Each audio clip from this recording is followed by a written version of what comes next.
하나님의 말씀을 들으시길 바랍니다. 사대 교회의 사자에게 편지하라.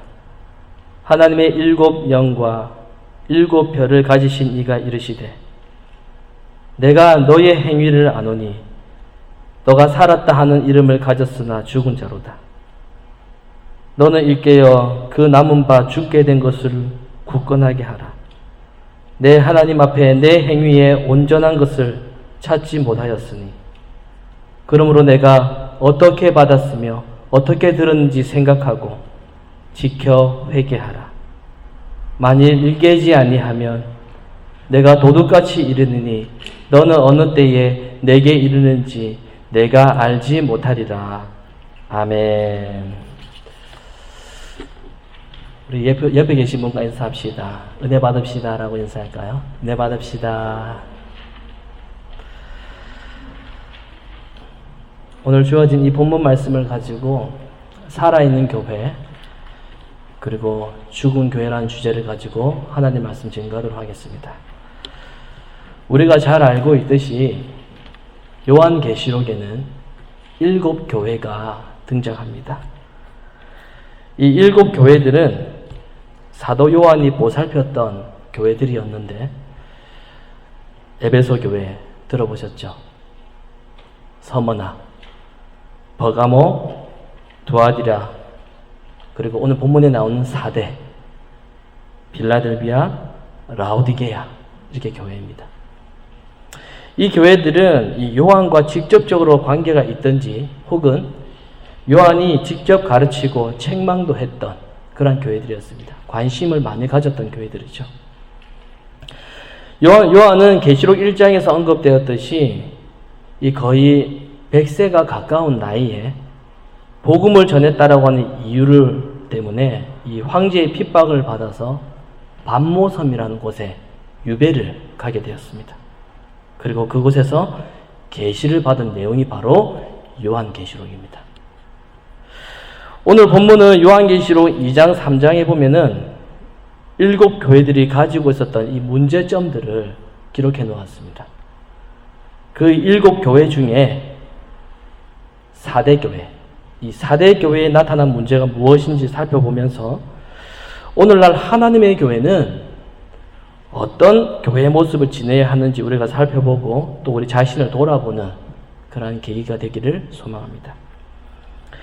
오늘날 많은 기독교인들이 교회를 보면서 이런저런 평가를 많이 합니다. 이 교회는 저렇다. 저 교회는 저렇다. 이 교회는 이런 특징이 있어. 저 교회는 저런 특징이 있어. 이렇게 평가를 많이 하고 있습니다. 인터넷을 보면은 교회를 추천해달라는 글도 많이 올라옵니다. 그러면 사람들이 그 글에 댓글을 답니다. 이 교회는 주일학교가 잘 되어 있습니다. 이 교회는 찬양이 뜨겁습니다. 그리고 이 교회는 밥을 줍니다. 그리고 이 교회는 주차장이 넓습니다.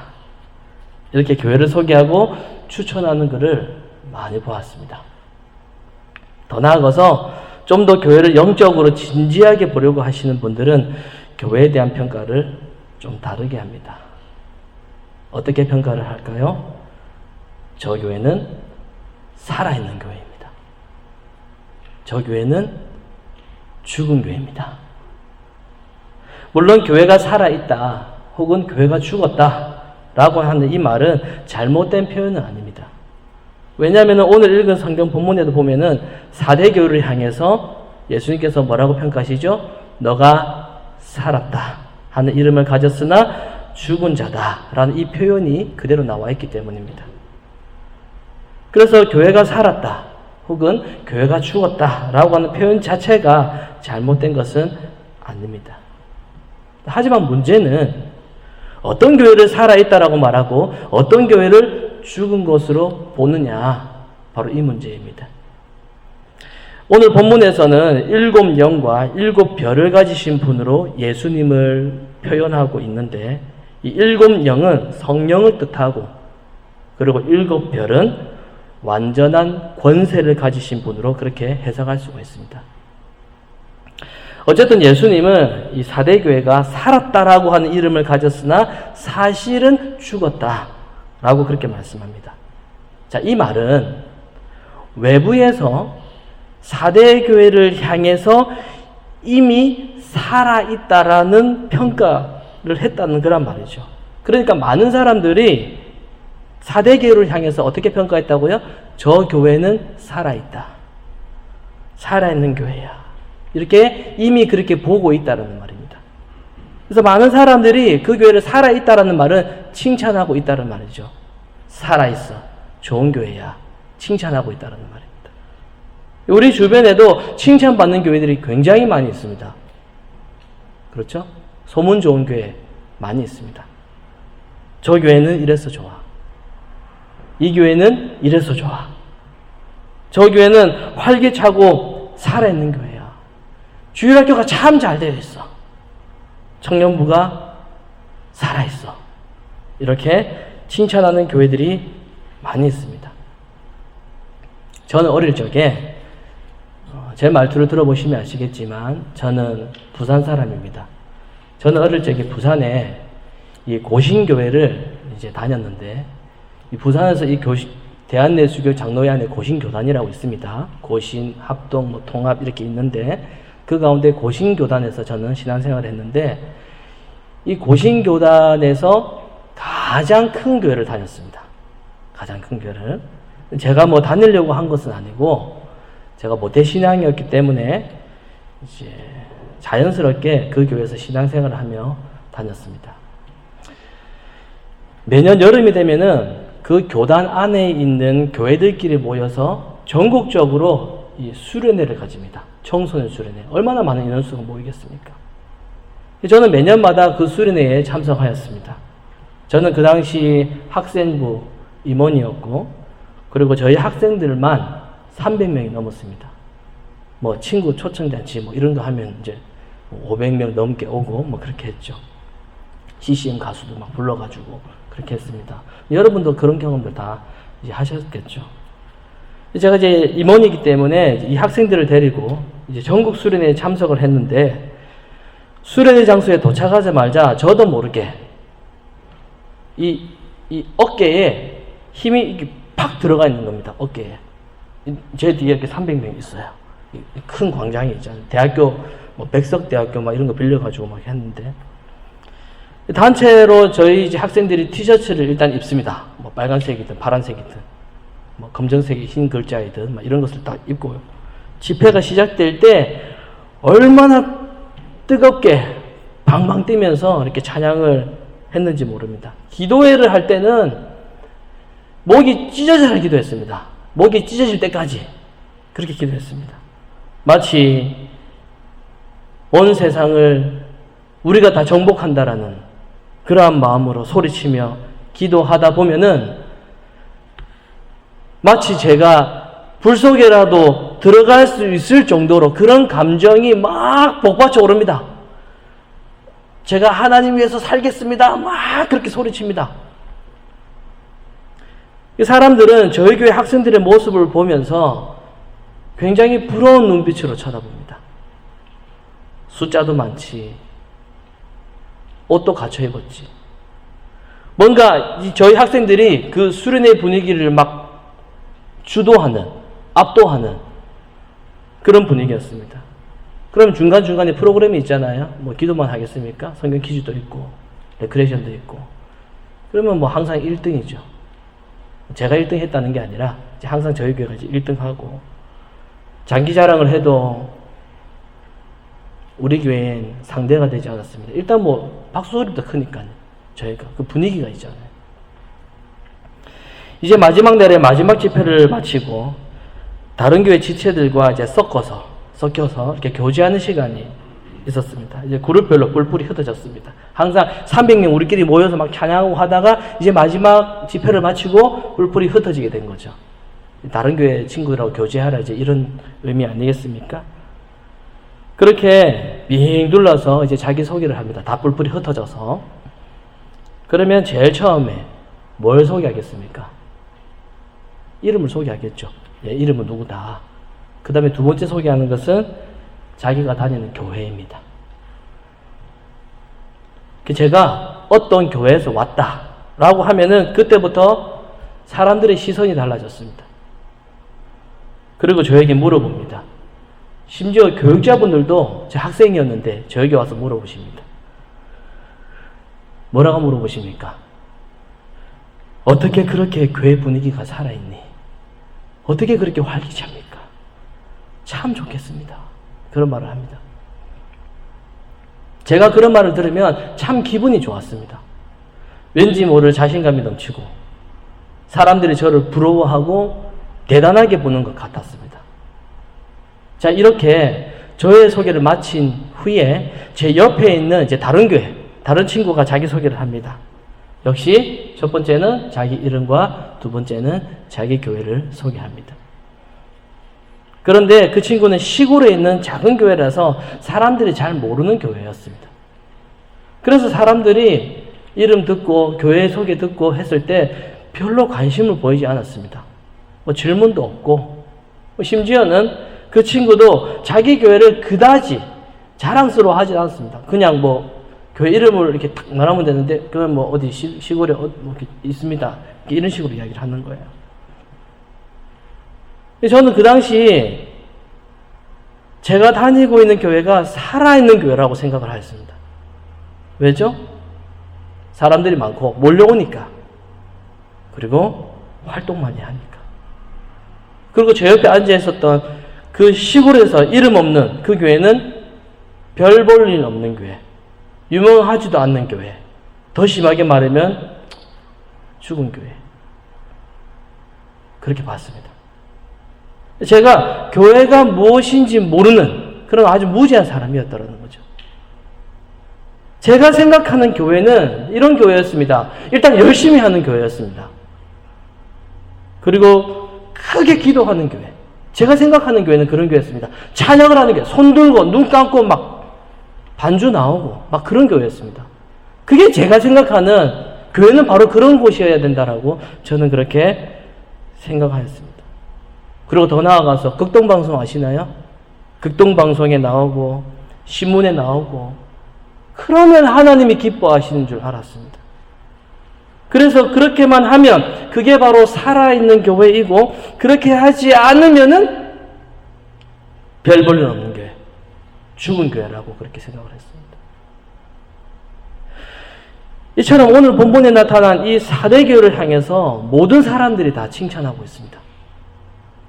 어떻게 그렇게 많은 활동을 하고 있고 소문도 좋고 유명하고 그렇게 좋은 일을 많이 하고 있냐고. 그런 교회였습니다. 하지만 예수님께서 이 4대 교회를 보실 때 뭐라고 말씀하십니까? 어떻게 평가하시죠? 죽은 자라고 그렇게 평가합니다. 죽었다. 사람들은 다들 살아있다라고 칭찬하고 있는데 예수님은 너에게 죽었다. 그렇게 평가하십니다. 이게 무슨 말입니까? 사람들은 칭찬하는데 예수님은 죽었다라고 평가를 해요. 이게 무슨 말입니까? 사람들이 우리가 교회를 바라보는 시각과 예수님께서 교회를 바라보는 시각에는 많은 차이가 있다는 겁니다. 다르다라는 거예요. 기준이.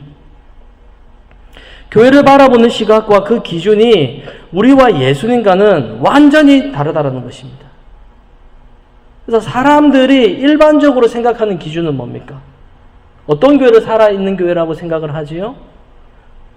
저 교회는 살아있는 교회야 라고 할 때 무엇을 보고 그 교회가 살아있다라고 판단합니까? 여러분 스스로에게 한번 질문해 보십시오. 저 교회는 살아있는 것 같아 라고 여러분이 생각을 한다면 무엇을 보고 그렇게 평가를 하고 있습니까?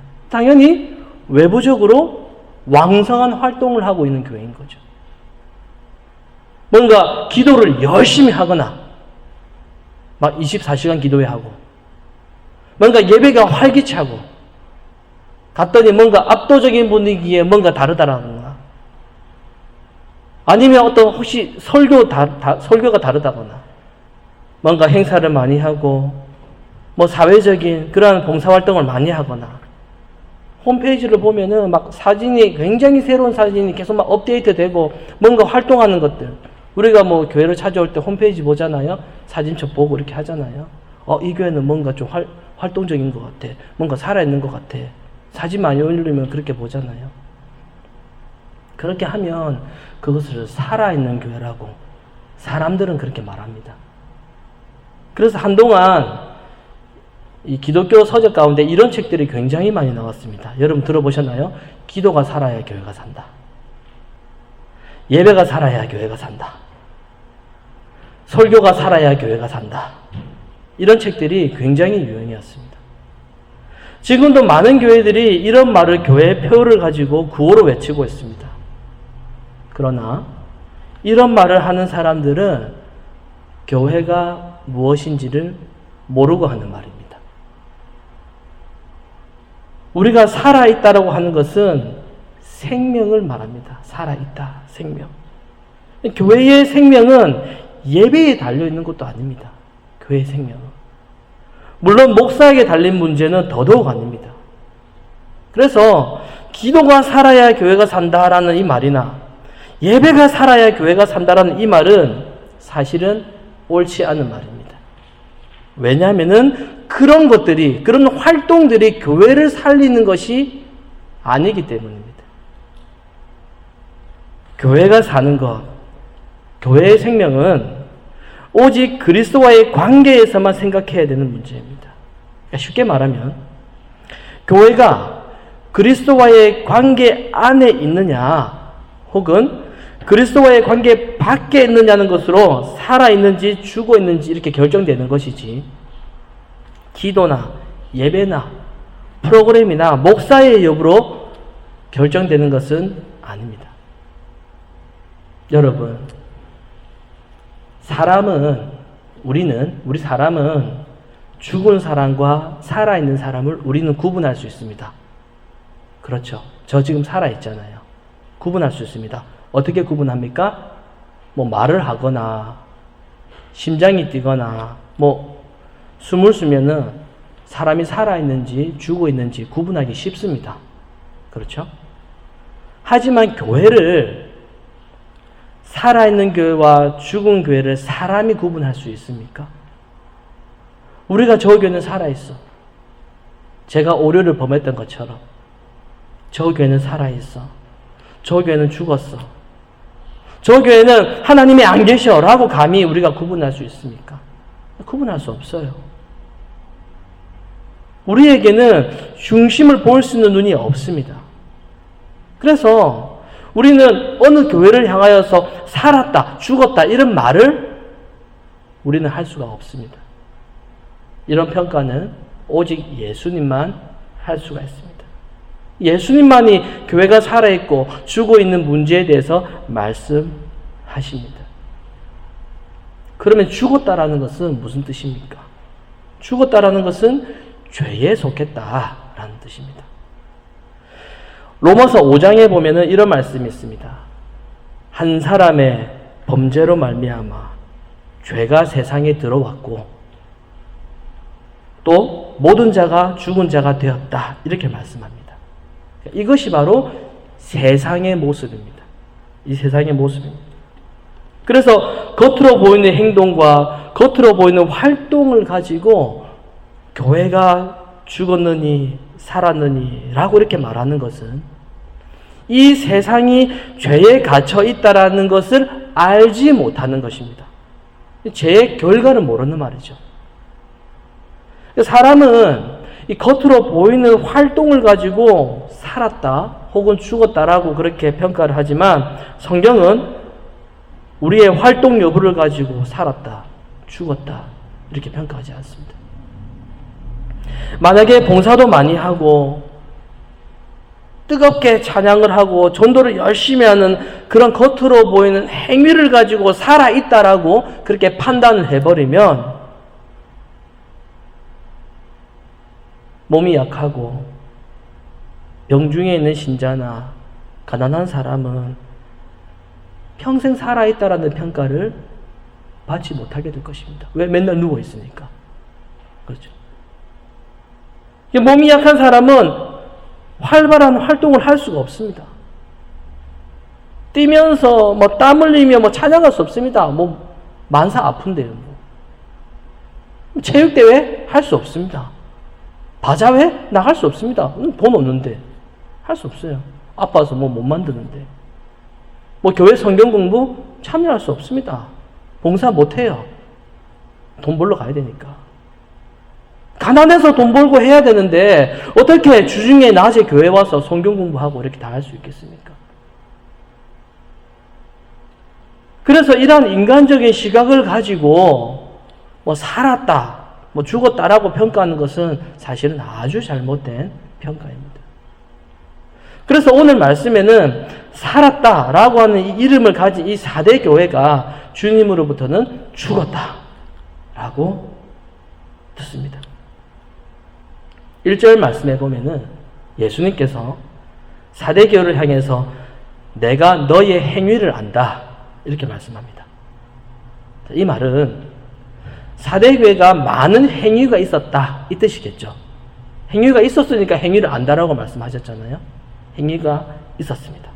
많은 행위, 왕성한 활동을 하고 있었기 때문에 예수님께서 그 교회를 향해서 말씀하십니다. 내가 너의 행위를 안다 이렇게 말씀하셨습니다. 자, 오늘날로 치면 이런 거죠. 우리 교회 바자회 한다. 우리 교회 무슨 집회 한다. 우리 교회 유명한 사람 온다. 우리 교회 이런저런 행사 한다. 라는 것을 신문에 광고하고 여기저기 막 알리는 겁니다. 그리고 그 행사가 끝나면 또 다른 행사를 만들어 가지고 또 광고합니다. 왜 그럽니까? 사람들에게 우리 교회가 살아있다라는 것을 보여주고 싶은 겁니다. 우리 교회 존재한다. 우리 교회 이런 교회다. 보여주고 싶은 겁니다. 이것은 오늘날 현대교회만이 아니라 이미 계시록에 나타난 이 4대 교회가 다 했던 겁니다. 다 했던 겁니다. 방식은 좀 달라서 그렇지 이미 4대 교회가 다 했던 겁니다. 그렇게 열심히 많은 활동을 하니까 사람들의 눈에는 교회가 살아있는 것으로 그렇게 비춰지게 되었습니다. 하지만 예수님은 이들의 행위에 대해서 이렇게 말씀하십니다. 하나님 앞에서 너가 했던 그 행위의 모든 것은 온전하지 못하다. 이렇게 말씀하십니다. 무슨 말입니까? 아무리 많은 행위와 아무리 많은 활동이 있다고 해도 그 행위에 온전한 것이었다면 그 모든 것은 다 헛되다라는 뜻입니다. 아무런 의미가 없다라는 것이죠. 그래서 결론은 교회는 눈에 보이는 많은 활동을 하는 것이 중요한 문제가 아니라는 것입니다. 여기서 온전한 것은 완전한 행동을 말하는 것이 아닙니다. 그래서 예수님은 4대 교회의 행위가, 이 4대 교회의 활동이 뭔가 부족하다라는 그런 의미로 말씀하신 게 아닙니다. 그러면 예수님께서 이 4대 교회의 행위에서 찾지 못하신 도대체 그 온전한 것을 찾지 못했다고 말씀하셨잖아요. 그 온전함이 무엇입니까? 예수님께서 원하시는 그 온전함이 뭡니까? 그게 있어야 살아있는 교회잖아요. 그 온전함이 무엇입니까? 자, 우리 다른 성경 본문 한번 찾아봅시다. 우리 히브리서 한번 찾아보도록 하겠습니다. 신약 성경 히브리서 10장 14절입니다. 히브리서 10장 14절 말씀해 보면은 그 예수님께서 말씀하시는 그 온전함이 무엇인지 잘 기록해 놓았습니다. 히브리서 10장 14절 말씀입니다. 우리 함께 한번 읽어보도록 하겠습니다. 그가 시작. 그가 거룩하게 된 자들을 한 번의 제사로 영원히 온전하게 하였다. 이렇게 나와 있습니다. 어떻게 온전하게 되었다고 말씀합니까? 예수님이 제사장이 되셔가지고 자신이 제물이 되어서 하나님께 제사를 드린 그 예수님의 그 행위 때문에 예수님의 십자가이신 그 행위 때문에 온전함을 입게 되었다. 이렇게 말씀하고 있는 겁니다. 자, 그러면 온전이란 무엇입니까? 온전이라고 하는 것은 예수님으로 인해서 죄 용서의 은혜를 입은 상태를 말하는 것입니다. 그게 바로 온전입니다. 온전.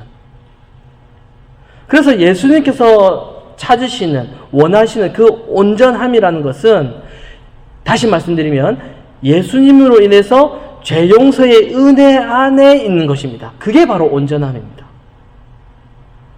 그래서 시편 119편 1절 말씀해 보면 이렇게 말씀합니다. 행위가 온전하여 여호와의 율법을 따라 행하는 자들은 복이 있다. 이렇게 말씀합니다.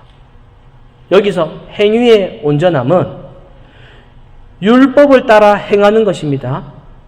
이 말은 율법 하나하나를 다 지키는 것이 아니라 율법이 말하고 있는, 율법이 의미하고 있는 말을 따라서 행하는 것입니다. 자, 그러면은 율법이 의미하는 것이 무엇입니까? 율법은요, 우리의 죄를 깨닫게 하는 것입니다. 우리가 죄인이라는 것. 그죠? 십계명을 보면서 우리가 그 십계명을 다 지킨 적이 있습니까? 아니, 하나라도 지킨 적이 없습니까? 없거든요.